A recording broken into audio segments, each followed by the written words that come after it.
ဒီလူဟာအဲ့ဒီလိုအခြေအနေမျိုးနဲ့အသက်ရှင်နေနိုင်သေးတယ်ဆိုတာကျွန်တော်အတွက်တော့မယုံနိုင်စရာပဲဗျာသူ့ရဲ့ဇွဲတက်တီမလျှော့တဲ့ခံနိုင်ရအားကတကယ်ပဲအမခမ်းပါပဲကြည့်ရတာသူဟာရက်ဆက်ကြမ်းကြုတ်တဲ့နှိမ့်ဆက်မှုတွေကိုအကြီးအကျယ်ခံခဲ့ရပုံရတယ်သူခန္ဓာကိုယ်တစ်ခုလုံးမှာဒဏ်ရာဒဏ်ချက်တွေနဲ့ပြည့်နှက်နေတာကိုမြင်တော့ကျွန်တော်စိတ်ထဲမှာတက်ပြင်းချမိတယ်ဒီလိုလူတယောက်ဘလို့များဒီလောက်ကြာကြာခံနိုင်ရရှိခဲ့တာလဲလို့တွေးမိတော့လေးစားမိတယ်အနာကဆရာဝန်တယောက်ကလူနာကိုမလိုအပ်ပဲမထိပါနဲ့သူ့ရဲ့ကိုယ်ခံအားကအလွန်နှိမ့်ချနေပြီးရိုးရိုးအေးမိုံနဲ့လည်းအသက်ဆုံးရှုံးသွားနိုင်တယ်လို့စိုးရိမ်နေကြီးပြောလိုက်တယ်ဒါပေမဲ့ကျွန်တော်ကတော့သူပြောတာကိုခေါင်းတစ်ချက်သာညှင်းပြပြီးဂယူးမဆိုင်ဟန်ဆောင်လိုက်တယ်ဘာလို့လဲဆိုတော့ကျွန်တော်ဘာလို့နေလဲဆိုတာကျွန်တော်ကိုယ်တိုင်ပဲအတိဆုံးလေဒီလိုအခြေအနေဆိုးဝါးနေတဲ့လူနာတယောက်ကိုဘယ်သူမှမကယ်နိုင်ဘူးလို့ထင်နေကြချိန်မှာကျွန်တော်ကတော့အေးအေးဆေးဆေးရဲ့သူ့ကိုကယ်နိုင်တယ်တခြားဆရာဝန်တယောက်ကသူတို့ကတရုတ်တိုင်းရင်းဆေးနဲ့ကုတယ်တဲ့ဒါဟာလုံးဝအတိတ်ပဲမရှိတာပဲလူနာကဒီလောက်တောင်ဖြစ်နေပြီးတရုတ်တိုင်းရင်းဆေးကဘာများအသုံးဝင်မှာလဲလို့လောင်ပြောင်းတလို့ပြောလိုက်တာကိုကြားတော့ကျွန်တော်မျက်နှာမှာအပြုံးတစ်ချက်သာပေါ်လာတယ်သူတို့မသိသေးတဲ့အရာတွေဒီလောကမှာအများကြီးရှိပါသေးတယ်ဒါပေမဲ့ဒီလိုအခြေအနေမှာတော့သူတို့ကိုအပြစ်တင်လို့မဖြစ်ပါဘူးသူတို့မြင်ဘူးတွေ့ဘူးတဲ့အတွေ့အကြုံအရာဒီလိုပြောတာမှန်တယ်ပဲဆိုပါတော့ဒါပေမဲ့ဆရာဝန်ယူကိုစမ်းခွင့်ပေးပါဆိုပြီးအားပေးတန်တန်တော့ပေါ်ထွက်လာခဲ့တယ်ဒီစကားကိုကြားလိုက်ရတော့မှကျွန်တော်စိတ်ထဲအနှဲငယ်ပေါ်ပါသွားတယ်ဒါမျိုးတွေကမကြာခဏဆိုသလိုကြုံရတာပဲလေကျွန်တော်ကတော့ကိုသာပြန်ပြောမိတာကကျွန်တော်ကျင့်ကြံမှုအဆင့်ကတော့နေနေသေးတာပဲတာမန်တန်ရာကိုကုသဖို့တောင်အချိန်ယူနေရတယ်မဟုတ်ရင်တော့ခဏလေးနဲ့ကုသနိုင်မှာအခုတော့မြင်မြန်ဆန်ဆန်ကျင့်ကြံဖို့လိုနေပြီလို့စိတ်ထဲမှာတိုးတိုးလေးရေယူမိတယ်ဆရာဝန်ယူကတော့ကဲလို့မရတော့ဘူးထင်တယ်ဆိုရဲ့အတန်တွေကလည်းပြန့်လွင့်လို့လာပြန်ရောဒါပေမဲ့ကျွန်တော်ကတော့ပြုံးပြီးသူ့ခန္ဓာကိုယ်ထဲမှာပြဿနာဘာမှမရှိတော့ပါဘူး3မိနစ်အတွင်းသူနိုးလာပါလိမ့်မယ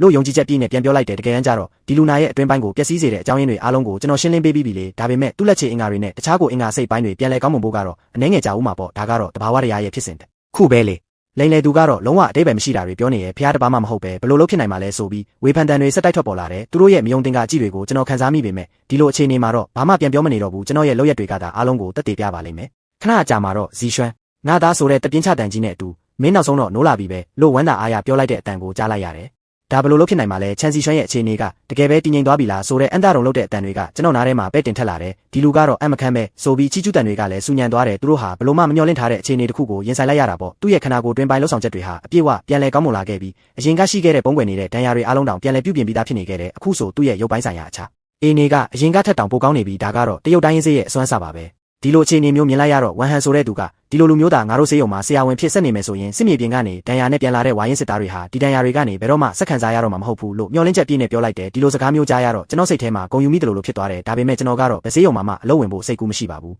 းချမ်းမီသားစုရဲ့ခေါင်းဆောင်ကတော့ဒီကိစ္စကိုကျွန်တော်ကင်တွယ်ပါမယ်အခုပဲအကြီးအကဲနဲ့ဆွေးနွေးပါမယ်လို့ပြောလိုက်တယ်ပြီးတော့ကျောက်ဆရာဝန်ကြီးခင်ဗျာဓာတွေကတော့ကျွန်တော်ရဲ့ချမ်းမီသားစုပိုင်ဆိုင်တဲ့မြေတွေပါကျေးဇူးပြုပြီးကြည်ပေးပါပိုင်ဆိုင်မှုစာရွက်စာတမ်းတွေလည်းအစင်သင့်ရှိပါတယ်အချိန်မရွေးလွှဲပြောင်းပေးနိုင်ပါတယ်လို့ပြောရင်းစာရွက်စာတမ်းတွေကိုကမ်းပေးတယ်သူတို့ရဲ့စ조사အားထုတ်မှုနဲ့စေတနာကိုကျွန်တော်မြင်ပါတယ်ဒါပေမဲ့ကျွန်တော်ကတော့သူတို့ကိုစိတ်မပူပါနဲ့ဒီပစ္စည်းတွေကကျွန်တော်ယူမိသားစုနဲ့တက်ဆိုင်နေမဲ့ခင်ဗျားတို့ရဲ့ချမ်းမိသားစုဟာမိသားစုကြီးလေးစုတွေကတစုဖြစ်နေတော့မှာပဲဒီပစ္စည်းတွေကိုကျွန်တော်တိုက်ရိုက်ယူဖို့စိတ်ကူးမရှိပါဘူးဒီလုပ်ငန်းတွေမှာလည်းကျွန်တော်တို့ဝင်ရောက်ဆွတ်ဖက်မှာမဟုတ်ပါဘူးလို့ပြောလိုက်တယ်သူတို့ရဲ့စေတနာကိုကျွန်တော်လေးစားတယ်ဒါပေမဲ့ဒီလိုပစ္စည်းမျိုးတွေကျွန်တော်အတွက်အရေးမကြီးပါဘူးဒီနောက်မှာတော့သူတို့ကဒါတွေကကျွန်တော်နာမည်နဲ့ဝယ်ထားတဲ့ဘီလာနှလုံးပါကြောက်စရာဝင်ကြီးအချိန်မရွေးပြောင်းရွှေ့နေထိုင်နိုင်ပါတယ်ဒီအိမ်ကတော့ခင်ဗျားအတွက်တကယ်မကောင်းပါဘူးလို့ပြောလိုက်တယ်သူတို့ရဲ့စေတနာကိုနားလည်ပြီးဒီဘီလာတွေကိုတော့ကျွန်တော်လက်ခံလိုက်ပါတယ်ကျွန်တော်မိသားစုအတွက်လည်းအခြေချဖို့နေရာကောင်းကောင်းလေးလိုအပ်နေတာပဲလေပြီးတော့ဆေးလုံးတစ်လုံးကမ်းပေးရင်ဒါကိုစားလိုက်ရင်အနည်းဆုံး20လောက်ပိုတက်ရှင်နိုင်မယ်ရှေ့လျှောက်စိတ်ချလက်ချတာနေငါရှိနေတဲ့ရွေမင်းကိုအသေးခံမှာမဟုတ်ဘူးလို့ပြောလိုက်တယ်ဒါကိုကြားတော့အားလုံးကဝမ်းသာအားရနဲ့ကျေးဇူးတင်ကြတာပေါ့အန်ဒါစရာပဲကျေးဇူးများကြီးတင်ပါတယ်ဆရာဝန်ယူဆိုတဲ့အတန်တွေစူညံသွားတယ်ဒီနောက်မှာတော့ကျွန်တော်ကမင်းရဲ့သားကိုပုံမှန်တိုင်းပြန်ဖြစ်စေချင်ရင်ငါနားကိုပို့ပေးနိုင်မလားဒါပေမဲ့အချိန်ကြာကြီးယူရလိမ့်မယ်လို့ပြောလိုက်တော့သူကကောင်းပါပြီဒီကလေးကိုတော့ကြောက်ဆရာဝန်ကြီးရဲ့လက်ထဲမှာပဲအပ်ခဲ့ပါမယ်လို့ယုံကြည်စိတ်ချစွာပြောလိုက်တယ်ကျွန်တော်ချန်စီယွမ်ကိုကျွန်တော်နားမှာထားပြီးစနစ်တကျလေ့ကျင့်ပေးဖို့စိတ်ကူးထားတာဒါမှသာသူပို့ပြီးခိုင်မာလာမှာကျွန်တော်မြင်းမလေးယူလင်းကတော့ပျော်ရှင်စွာနဲ့အဖေကျွန်တော်တို့တကယ်ပဲမွန်ရှယ်တို့ဘီလာမှာနေရတော့မှာလားအဲ့ဒါရှန်ဟိုင်းမှာအကောင်းဆုံးနဲ့အကြီးဆုံးဘီလာကြီးလေလို့ပြောတယ်သူမရဲ့အတန်မှာပျော်ရှင်မှုတွေအပြည့်ပါပဲဒါဆိုရင်ငါးနေ့တိုင်းရေကူးနိုင်တော့မှာပေါ့ခွေးလေးကြောင်လေးတွေလည်းမွေးလို့ရမလားလို့ထပ်ပြောတော့ကျွန်တော်ပြုံးပြီးခွင့်ပြုလိုက်တယ်သူမရဲ့အပြစ်ကင်းတဲ့မျက်လုံးတွေကိုမြင်ရတော့ကျွန်တော်စိတ်ထဲကြည်နူးမိတယ်ချန်ဂျီရဲကကိစ္စတွေကိုတကယ်စွမ်းဆောင်နိုင်တာပဲသူ့ကိုကောင်းကောင်းဆုချတင်တယ်ထင်တယ်လို့ကျွန်တော်တွေးမိတယ်အဲ့ဒီနောက်မစ္စတာချန်ကကျွန်တော်စီလာပြီးခင်ဗျားဘာဖြစ်ခဲ့တာလဲရန်နေငယ်ပဲရှိသေးတယ်ခင်ဗျားကအနည်းဆုံးအနှစ်30ပေါင်ငယ်သွားတယ်လို့ပဲလို့အန်ဂျာတာကြီးမေးလိုက်တယ်ကျွန်တော်ပြုံးပြီးဟာဟာနက်ဆရာဝန်ယူကအခုအသက်60ရှိနေပြီမင်းထက်ပေါင်ငယ်တယ်လို့မင်းထင်လားလို့ပြန်ပြောလိုက်တယ်တကယ်တော့ဒီလူကတရုတ်တိုင်းရင်းစေးကိုမယုံတင်တာဖြစ်နေတဲ့သူပါအိုချန်ဟောင်းခင်ဗျားစေးရုံမှာပြည်စုံတဲ့စစ်ဆေးမှုလုပ်တင်တယ်ဆိုတဲ့အတန်တန်ကြားလိုက်ရတယ်ခင်ဗျားရဲ့ခန္ဓာကိုယ်လုံးဆောင်ချက်တွေကအပြင်ပန်းတိုင်နုပြိုလာတာမှန်ရင်ဒါကလူသားအလုံးအတွက်ခစ်တစ်ကိုဖန်တီးမဲ့အရာပဲလို့ပြောလိုက်တော့ကျွန်တော်ကကောင်းပါပြီလို့ခေါင်းညှိလိုက်တယ်ဒီလိုစစ်ဆေးမှုတွေကသူတို့အတွက်အကျိုးရှိမှာပါဒီနောက်မှာတော့ဒါတွေကကျွန်တော်တေးသေးချာချာရွေးချယ်ထားတဲ့အင်ကူတွေပါကြောက်စရာဝင်ကြီးသူတို့ကရိုးသားပြီးစိတ်ချရတဲ့အခုကစားပြီးခင်ဗျားနဲ့ခင်ဗျားမိသားစုရဲ့နေ့စဉ်ဘဝကိုပြုစုဆောင်ရှောက်ဖို့တာဝန်ယူပါလိမ့်မယ်လို့ချမ်းမိသားစုရဲ့ခေါင်းဆောင်ကပြောလိုက်တယ်သူတို့ရဲ့ဝန်ဆောင်မှုတွေကိုကျွန်တော်လက်ခံလိုက်ပါ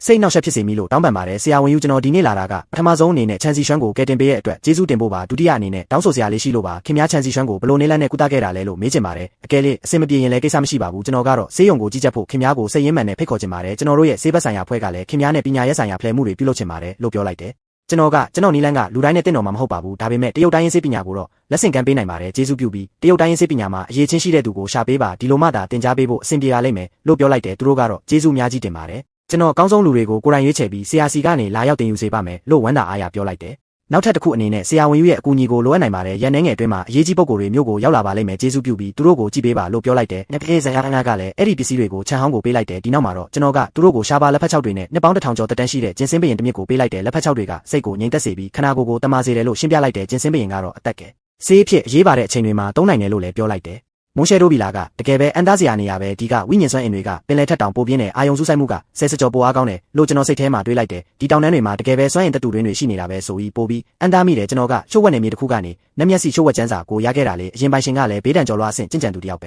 ဲဒီစိတ်ပိုင်းဆိုင်ရာကျင့်ကြံမှုနေလန်းကအလွန်အံ့တဖွယ်ကောင်းတဲ့တနေဒီအဆင့်အထိကျင့်ကြံပြီးရင်ကိုပိုင်ထူးခြားတဲ့စိတ်ပိုင်းဆိုင်ရာနေလန်းတွေဖန်တီးဖို့လိုအပ်တယ်ဒါကိုကျင့်ကြံသူတွေဟာသူတို့အဆင့်တူတွေထက်အစွမ်းစရောဝိညာဉ်အာယုံခံစားမှုပါဝေးလုံးစွာတာလွန်တဲ့ကိုယ်စင့်ထက်မြင့်တဲ့သူတွေကိုတောင်စိန်ခေါ်နိုင်တယ်ဒါပေမဲ့တတိထားရမှာကတကယ်လို့ပုံစံတူဖန်တီးမှုမအောင်မြင်ရင်ကိုရင်းဦးတိုင်းတွေလုံးဝပျက်စီးသွားနိုင်တယ်ဆိုရရင်အသက်ဆုံးရှုံးနိုင်တဲ့အရင်ပိုင်ရှင်တောင်ပုံစံတူဖန်တီးမှုမအောင်မြင်လို့တေဆုံးခဲ့တာပ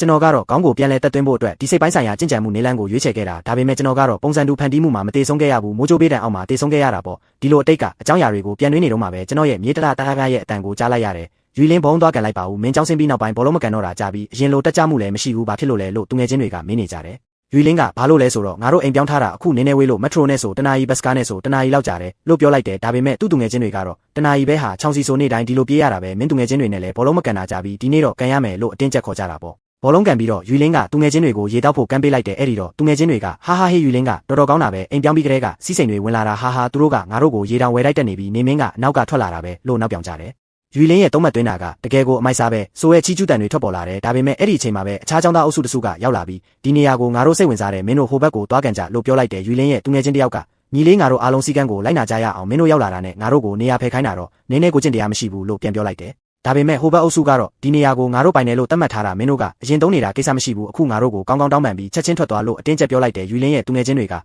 ဘာလို့ငါတို့ကဒီနေရာမှာပိုချာချာနေခဲ့ရမှာလဲဒီနေရာကိုတင်ထားဖို့တမနက်လုံးအလဲကျဆောင်းခဲ့ရတာလို့ပြန်ပြောတော့ဟိုဘက်အုပ်စုကတတိထားပြီးမြ мян ထွက်သွားမဟုတ်ရင်အခုပဲမင်းတို့ကိုပြမယ်ဆိုပြီးရန်စတာပေါ့ကျောင်းအုပ်ကြီးရောက်လာပြီးဘလို့လဲမင်းတို့တွေစာမတင်ကျင်တော့ဘူးလားဒီနေရာကိုမင်းတို့ဘာများထင်နေလဲကြိုက်ရင်ရန်ဖြစ်လို့ရတယ်ထင်နေလားဆိုပြီးအားလုံးကိုစူပူလိုက်တယ်ဘာဖြစ်ခဲ့တာလဲဆိုတာပြောကြလို့မေးတော့ဟိုဘက်အုပ်စုကကျောင်းအုပ်ကြီးဒါကမူလကကျွန်တော်တို့ကြိုတင်မှယူထားတဲ့ဘောလုံးကွင်းမှာသူတို့ခိုးယူသွားတာသူတို့ကတောင်ကျွန်တော်တို့ကိုအရင်တုန်းကလို့လိန်ပြောလိုက်တယ်ရွေလင်းတို့ဘက်ကလည်းမင်းတို့လိန်နေတာကွင်းကိုခိုးယူဖို့လာတာကမင်းတို့ကငါတို့ကိုအရင်တုန်းကလို့ပြန်ပြောလိုက်တယ်ဒီလိုနဲ့နှစ်ဖက်စလုံးကအပြန်လန်လွဲချနေကြတာပေါ့ကျောင်းအုပ်ကြီးကစိတ်မရှိတော့ပဲတော်ပြီးအားလုံးပါဆက်ပိတ်ကြဘသူစလုတ်တာလဲမင်းတို့မိဘတွေကိုခေါ်ပြီးဘလောက်ကြာကြာခေါင်းမနိုင်မလဲကြည့်ရအောင်လို့ပြောလိုက်တယ်ရွေလင်းရဲ့သူငယ်ချင်းချောင်းစီကတော့ချောင်းစီရဲ့အိမ်မှာအဖွားပဲရှိတယ်အဖွားကလည်းအမြင်အာရုံမကောင်းဘူးသူ့ဖွားကိုခေါ်ရင်စိုးရိမ်ပြီးဖျားသွားမှကြောက်ရတယ်လို့ပြောလိုက်တယ်ဒါပေမဲ့ဟိုဘက်အုပ်စုကတော့ဒါရိုက်တာကအဖွဲ့ကိုဥဆောင်လာတာဒါပေမဲ့ငါတို့ကသူတို့နဲ့ရံမဖြစ်ခဲ့ဘူးငါတို့ရန်စတာမဟုတ်ဘူးလို့ညှင်းဆိုနေတော့မယ်မင်းလိန်နေတာမင်းကပဲငါ့ကိုထိုးတာလို့ဟိုဘက်အုပ်စုကပြန်ပြောတယ်ဒါရိုက်တာဘလို့ထင်လဲကျွန်တော်မျက်နှာကသူ့လက်တီးနဲ့ထိုးတာဖူးရောက်နေပြီလို့ပြောတော့ကျောင်းအုပ်ကြီးကမင်းနာမီကရွေလင်းတော်မင်းမိဘတွေဘယ်မှာလဲမင်းမိဘတွေကိုအခုချက်ချင်းလာဖို့ဖုန်းခေါ်လိုက်လို့ပြောလိုက်တယ်ရွေလင်းကတော့စိတ်ပူနေပုံရတယ်အဖေကအခုရက်ပိုင်းဆရာသမားတွေစီကတင်ယူနေရတဲ့အမကလည်းရုပ်ရှင်ရိုက်ကွင်းမှာရှိနေတဲ့အမေကိုခေါ်လိုက်ရင်တော့ကျွန်တော်ရိုက်ခံရမှာတေးချတယ်အကိုကြီးကိုပဲခေါ်ရအောင်အကိုကြီးကကျွန်တော်ကိုအချစ်ဆုံးပဲလို့စိတ်ထဲမှာတွေးပြီးနောက်ဆုံးမှာတော့သူ့အကိုကြီးကိုဖုန်းဆက်ဖို့ဆုံးဖြတ်လိုက်တယ်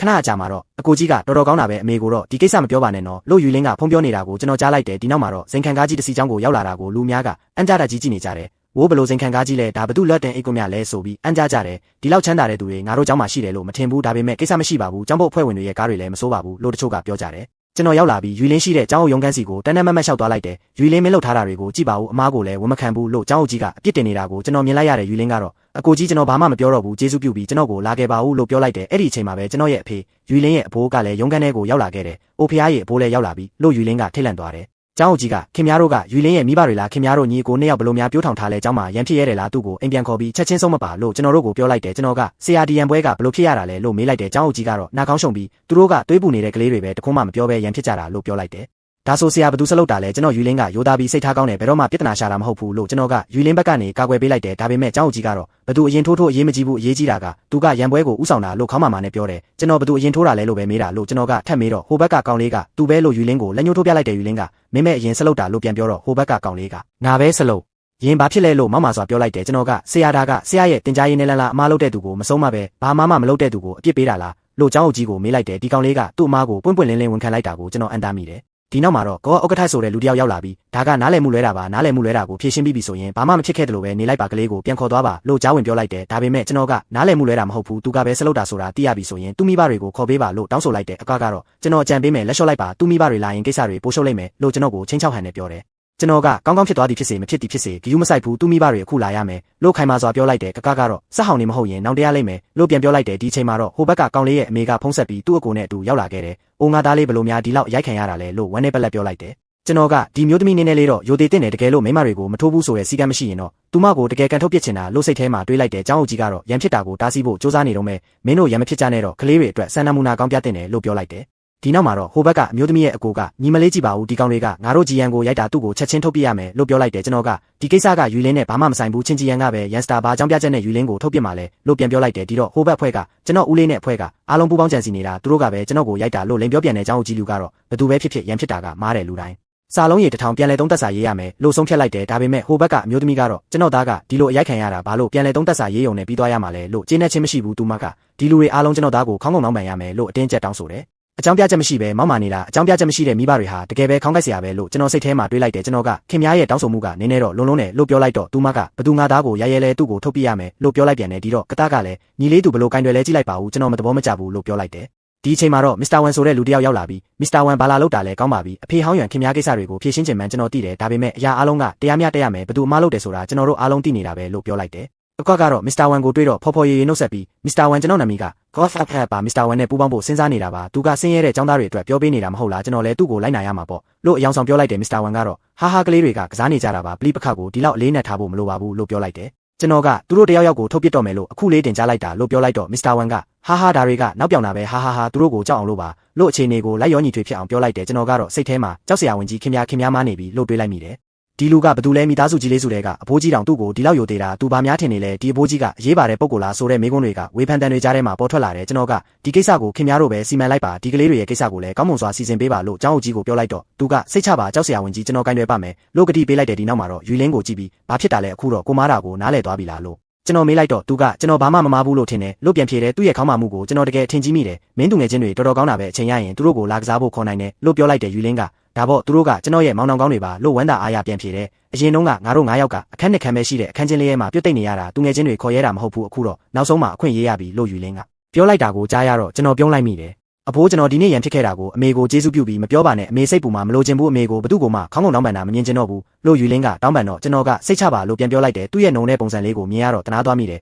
အဖိုးဘာမှမပြောဘူးလို့ထပ်ပြောလိုက်တော့သူကကျေးဇူးတင်ပါတယ်အဖိုးလို့ပြုံးရှင်စွာပြောလိုက်တယ်ဒီကောင်းလေးတကယ်ပဲဒါပေမဲ့အရင်တုန်းကငါသာဆိုရင်သူတို့နဲ့ပူးပေါင်းပြီးတပ်ပုံရိုက်ဖြစ်မှာပဲလို့တချို့ကပြောကြတယ်ဝိုးတာကငါတို့ကျောင်းကကျောင်းသားတစ်ယောက်ပဲဆိုပြီးလူတွေအံ့ကြကုန်ကြတယ်အိုးငါကကျောင်းပုတ်အဖွဲ့ဝင်တစ်ယောက်ရဲ့ကားလို့ထင်နေတာလို့တချို့ကပြောတယ်အဲ့ဒါငါတို့အတန်းကယူလင်းနဲ့တူတယ်သူ့မိသားစုကဒီလောက်ချမ်းသာတာငါခုထိမသိခဲ့ဘူးအခုခေတ်မှာချမ်းသာတဲ့သူတွေအားလုံးဒီလိုပဲတိမ်တိမ်မွေ့မွေ့နေတတ်ကြတာလားလို့လူတွေကအံ့ကြတာကြီးပြောနေကြတာကိုကျွန်တော်ကြားလိုက်ရတယ်အိုဖျားရည်ဒီလောကကြီးကတကယ်အံ့သားစရာပဲအဖိုးကတကယ်ကိုပြန်တန်းနိုင်တယ်လို့ယူလင်းပြောနေတာကိုကြားတော့ကျွန်တော်ရယ်မိတယ်ဒီလောကမှာတကယ်ပဲနဲ့တွေ့ရှိနေတာပဲလို့သူမကထပ်ပြောတယ်ကျွန်တော်ကတော့အခုဆိုဖောင်ဒေးရှင်းတည်ဆောက်မှုအပြည့်အဝပြီးဆုံးသွားပြီဘယ်ချိန်မှဆို SR ခရရအဆင့်ကိုချိုးဖောက်နိုင်ပြီးဒီဘေးဒဏ်ကိုကြော်ဖြတ်ဖို့အတွက်ချိုးဝက်နေရတစ်ခုရှာဖို့လိုအပ်တယ်ဒီအိမ်တစ်ကိုမပျက်စီးစေချင်ဘူးလေကျွန်တော်အခုလေးတင်တောင်ဘက်ကနေပြန်တန်းဆင်းတက်လာတာကိုယူလင်းကမြင်လိုက်ပုံရတယ်အဘိုးအခုလေးတင်မော်ပညာသုံးလိုက်တာလားလို့သူမကမေးလိုက်တော့ကျွန်တော်ကဘာတွေပြောနေတာလဲဒီလောကမှာနက်ပညာတွေဘယ်ကလာရမှာလဲလို့ညင်းလိုက်တယ်ဒါပေမဲ့သူမကတော့အဘိုးကကျွန်တော်ကိုလိမ့်ဖို့မစူးစမ်းပါနဲ့ကျွန်တော်အားလုံးမြင်လိုက်တာအဘိုးကကျင့်ကြံသူတယောက်ဖြစ်ရမယ်ဟုတ်တယ်မလားဒါကြောင့်အဘိုးကဒီလိုနှုတ်ပြနေတာပဲလို့ပြောလိုက်တယ်သူမရဲ့ပြောဆိုတွေကကျွန်တော်ကိုအံ့တာစေတယ်